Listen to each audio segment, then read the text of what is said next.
And welcome everyone, thank you very much for joining me today in my latest episode. As you can see, the news has blew up in terms of the comments in which Emre Can has come out and said in obviously the German publication Blind and a couple of other German newspapers. Obviously he's on international duty and it come out just before I was about to do this video. He has pulled up injured 15 minutes into his first German training session for the national team. So obviously it's the same injury that he suffered obviously last week in terms of his back injury. So that's not good news in terms of the fitness front on Emre Can. But a lot of you and me, when I read these comments, were a bit like, whoa. Obviously Emre Can, it looks like it has been going on that he won't be signing a new contract. Not unfactual yet. He hasn't really come out and said he's going to be joining a new club at all. But it's these comments today, which I'll bring to you now, that shocked everyone, and especially the Liverpool fan base. But I've got three quotes. He obviously talks about Liverpool as a club as well. Obviously, he does say a lot of positive things as well, but it's just this one line that he probably will pick up on.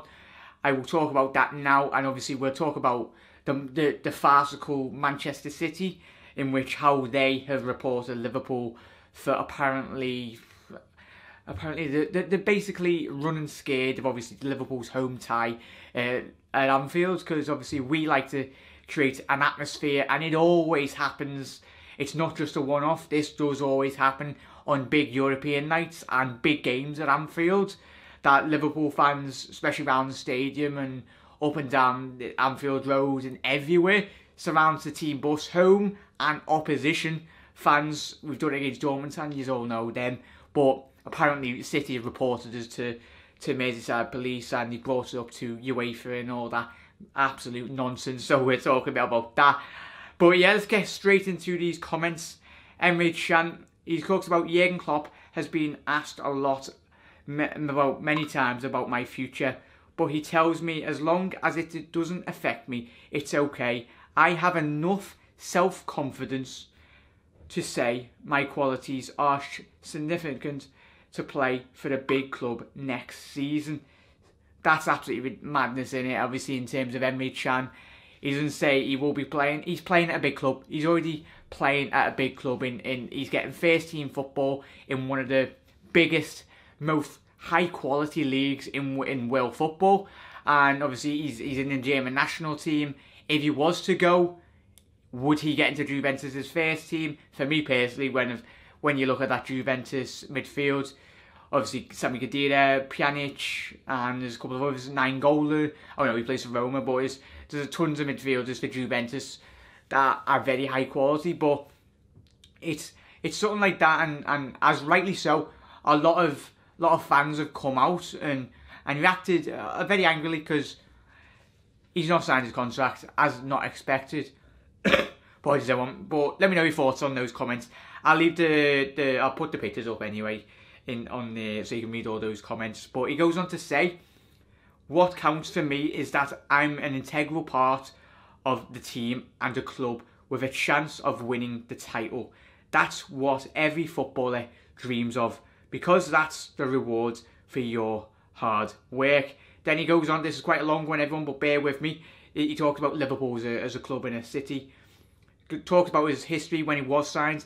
When I heard the Liverpool's offer, I knew immediately I really wanted to play in the Premier League. I felt ready. It's even though I was only 20. Of course, I noticed people expected me to be the new Steven Gerrard, but that was no pressure. I just wanted to show people what I can do. After the first 6 months, which weren't easy due to injury, I played all the time. That's also due to Gerrard, who taught me a lot during that season. I am very thankful for that. Everyone on this planet who is interested in football knows Liverpool.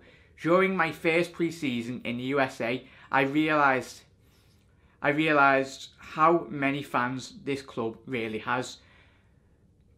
No matter where we went, thousands of people were there. That's when I realised what massive history this club has.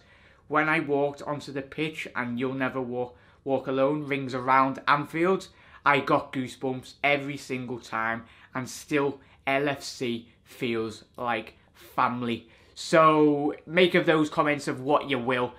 It's a story that's going to go on for ages. I've seen a lot of people commenting and saying in global terms, Emre Can should be dropped. Let me know your thoughts. I want all you to get involved. It's a bit mad, really, isn't it? That for common footballers now, they're in the limelight, whether or not we like it or not. They're going to say comments in which they're due to get a reaction of everyone. And obviously Emre Can, as we've all seen with his modelling career in which he's been doing, he's not a lad short of confidence at all. I think I've seen, you only have to go on his Instagram, he's doing an M&S, he's following David Beckham's career path in modelling. So yeah, Emre, for me, I'd rather have me footballers more interested in their on-field performances. Emre Can's performances the last couple of seasons have frankly not been good enough, because Liverpool would have given a contract and given the money that he deserves, rightly so, if he performed to the consistent level in which we want our players to play. Because we have looked since Emre Can has come in, he's not performed to the highest standard level expected of a Liverpool midfielder, and there's a lot of players in that midfield and team that haven't performed, and Emre Can is one of those key players, because this contract situation would have been sorted, and that's for a fact, really. And there's other players in world football that could replace easily Emre Can. So I'm not really fussed on what he has to say. I'm more interested in what he does on the football pitch. That's all that matters to me. And if he scores a Champions League winning goal, goes off to Juventus or wherever, I'd be happy, because he's helped us win the Champions League, and frankly I couldn't give two hoots about what he does off the field on his Instagram page or whatever. But yeah, let me know your thoughts on that, because there is other midfielders out there probably better than him at this current stage in time that we could potentially bring in.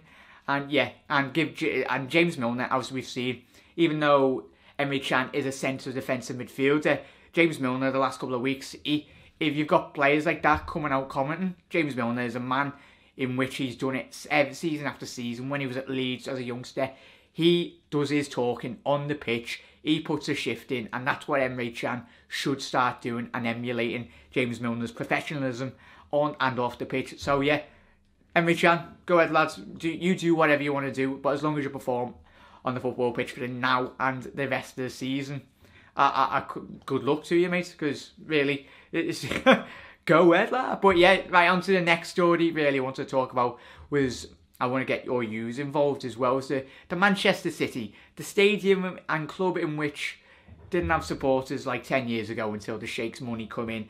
Only joking, but at Manchester City, where everyone's second favourite team before Sheikh Mansour's money did come in, they've got too big for the boots, haven't they, Manchester City? I'd respect them a lot more if they actually... I'm not saying every Manchester City fan is like this, but like, you do hear that a lot of them on Twitter, and they're like, oh yeah, we've got as much money as we possibly can, but football and money can't buy you real passion. You see the Etihad empty most weeks, and it's mad how you've got a Premier League title winning team that they have been over the last couple of weeks, and the stadium's empty most weekends. It's mad. For me, it's ridiculous. The comments in which come out this week, and when I was reading them, I was a bit like, and yous were like, let his comments anyway. But if you've probably all seen around the world, wherever you are in Egypt, America, but me being a local and everyone that goes the game, anyone around the city of Liverpool or travels in, it's common knowledge that Liverpool fans do a procession before the game. We welcome the team bus in. There's no, and I mean no, at all disruption to the team bus or the away opposition team bus. It's only flare and a bit of smoke. So if the Manchester City team are a bit scared of a bit of red mist descending on the bus, God help them come the first leg in the Champions League. Because I tell you what, there'll be 40 odd, 50,000 Scousers or whatever, Liverpool pure passionate fans in that first leg, and we will show them, Manchester City, what this football club is all about, especially on European night and in and around the world, wherever you are. It'll be a fantastic game, but hopefully the football will do the talking on the pitch, and it's added just a bit more spice to the occasion, which will be a fantastic European two-legged game, and I cannot wait. But when I read it, and when you've seen it as well, probably you were like, oh my. You're like, come on. Really, Manchester City? Really? Reporting, like, but nothing of sorts will happen. Just go and ask Merseyside Police. There's been no incidents of team buses. You just look at German football. It happens in Italy. Team buses get welcomed in. Look at the Lazio fans and the Dortmund fans, the way in which, I think it was last season, the Dortmund fans, when Dortmund were going for the title, very close, they welcomed the team bus every single home game. And I mean, when he welcomed them in, they had about 50 flares going off, and it was like a stretch of about 2 miles, 3 miles, when the passionate fans of Dortmund and Liverpool fans will be doing the exact same. Hiccups, apologies. But yeah, thank you very much, everyone, for getting involved. I will be commenting and replying on all my videos. So thank you, you absolute legends, for watching. And yeah, if you got any news and we can talk about anything really, like and subscribe for join the family really. Well, I cannot wait. I'll be bringing my podcast out later as well. Apologies, that should have come out yesterday, but that was just getting edited. My computer's had an absolute nightmare. But yeah, up the Reds, and I'll speak to you very soon, fellow Redmen. You'll never walk alone. Come on! Be scared, Manchester City. Be scared.